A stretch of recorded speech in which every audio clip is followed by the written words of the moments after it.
Hello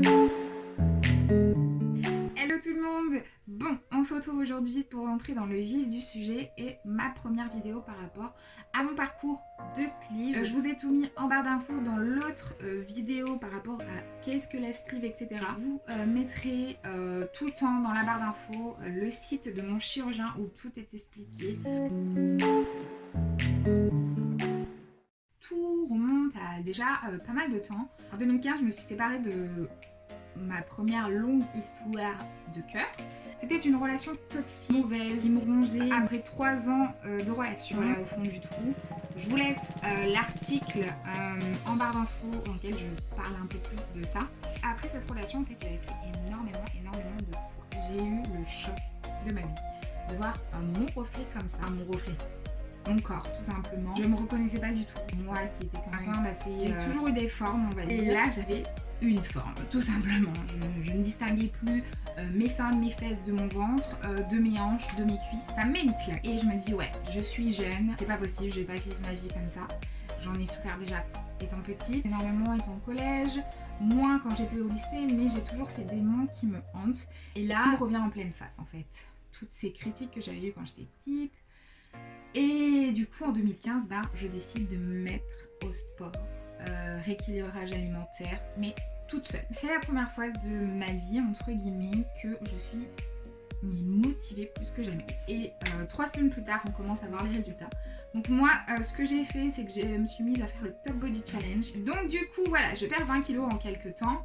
Je retrouve un peu ma silhouette de jeune fille, voilà, je vais pas me la péter, hein, pas du tout, mais vraiment à cette époque-là, j'étais contente de voir des résultats comme ça. Et suite à ça, après j'ai enchaîné en fait les problèmes de santé, les lourds traitements, une histoire d'amour qui vous tombe comme ça sur le nez, et quand on est bien avec la personne, on mange plein, on fait des petits restos, etc. Et après, voilà, j'ai continué à enchaîner les problèmes de santé. J'ai fait le yo-yo pendant 2 ans. Aujourd'hui, on est en 2018, c'est ça. Et cette année, en mai 2018, du coup, j'ai failli avoir un accident de voiture, un grave accident de voiture. C'est pas passé loin. J'ai eu des répercussions assez handicapantes pour ma vie, tout simplement.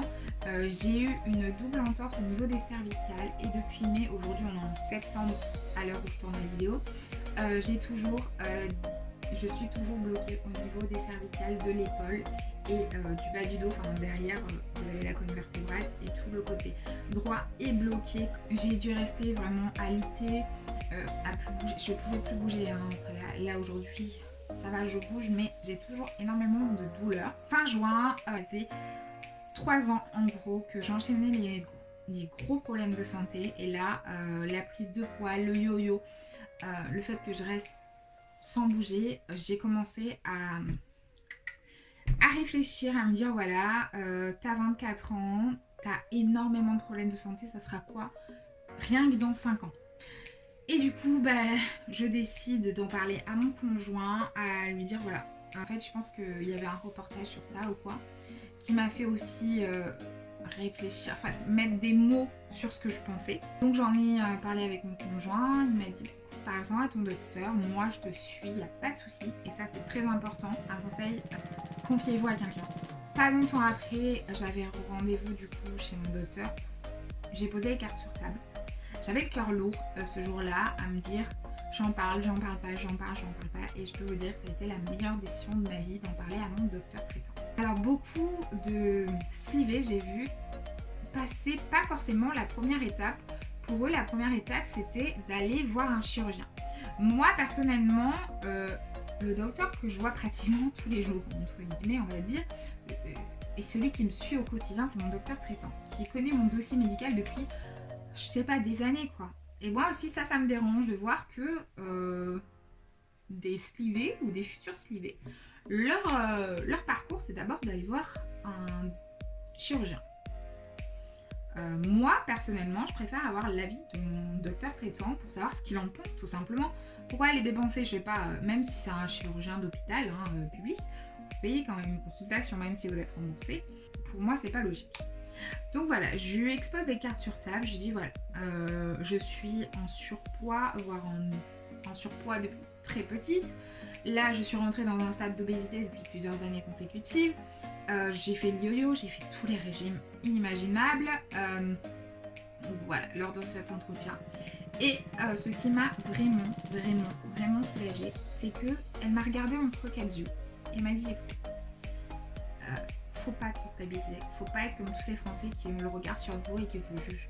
Aujourd'hui, la médecine elle a évolué. Ce n'est pas, plus du moins, une tare d'être en obésité. C'est une maladie. Et quand elle m'a dit ça, je peux vous dire que voilà, rien que d'en reparler, ça m'émeut un peu parce que c'est un truc qui m'a touchée en me disant toutes ces années derrière moi, en fait, elles me sont revenues en pleine face en me disant c'est pas de ma faute, en fait, tout simplement. C'est que j'ai eu beaucoup de problèmes de santé, ce qu'elle m'a dit, vous avez eu beaucoup de problèmes de santé, vous êtes passé par des épreuves et à 24 ans, bah, votre corps aujourd'hui vous dit stop et je pense que d'attendre plus, ce n'est pas la peine. Waouh. Waouh, waouh, waouh. Quand on vous dit ça, qu'on vous enlève encore un poids sur vos épaules, on vous déculpabilise, et ben je peux vous dire que mon parcours qui allait suivre, je l'ai vécu mais tellement zen. Alors que je suis quelqu'un qui craint tout ce qui est hôpital, tout ce qui a un rapport à l'hôpital, parce que j'ai eu des épreuves pas faciles, parce que depuis petite je traîne dans ce milieu-là à cause de beaucoup de problèmes de santé. Par quoi je suis passée d'abord. Alors ensuite, elle m'a tout simplement proposé un chirurgien d'un hôpital public. Parce que nous, dans notre région, on a un centre spécialisé dans l'obésité. Il passe souvent à la télé d'ailleurs, avec des reportages, etc. Et moi, j'en ai parlé parce que j'avais une amie du lycée qui s'est fait opérer dans ce centre d'obésité. Donc j'avais pris des renseignements avant d'en parler à mon docteur pour être sûre de ce que je voulais faire, pas faire, ce qui était envisageable, pas envisageable, etc.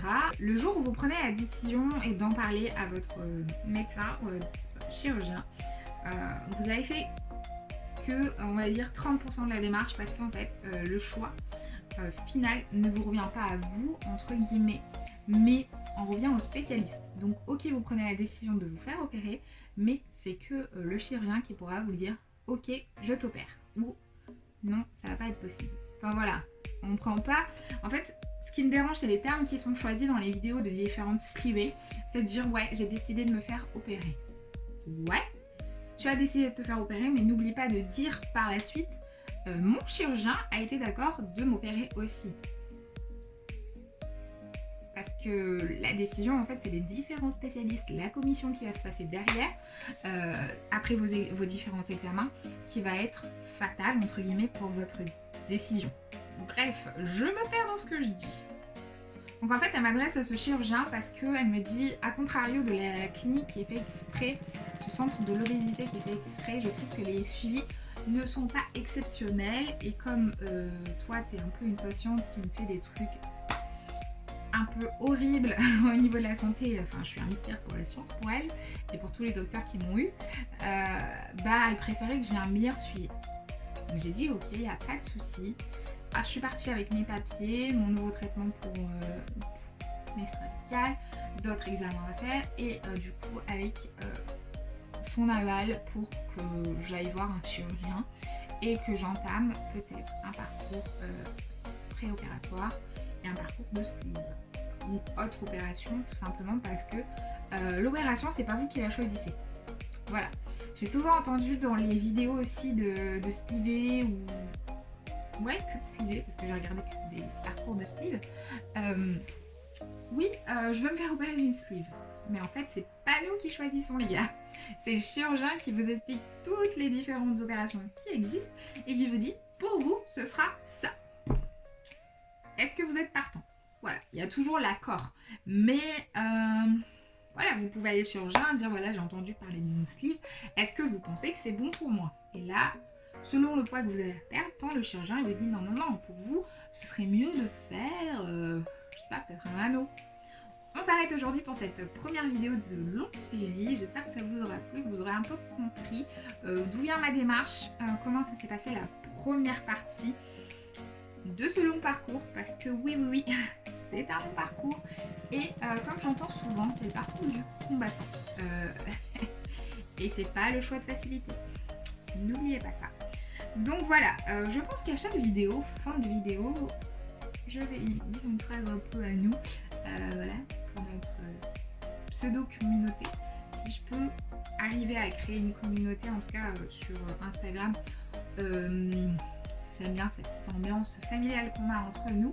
En tout cas, on se retrouve très vite pour une nouvelle vidéo où je vous explique justement le parcours préopératoire, par quoi je suis passée.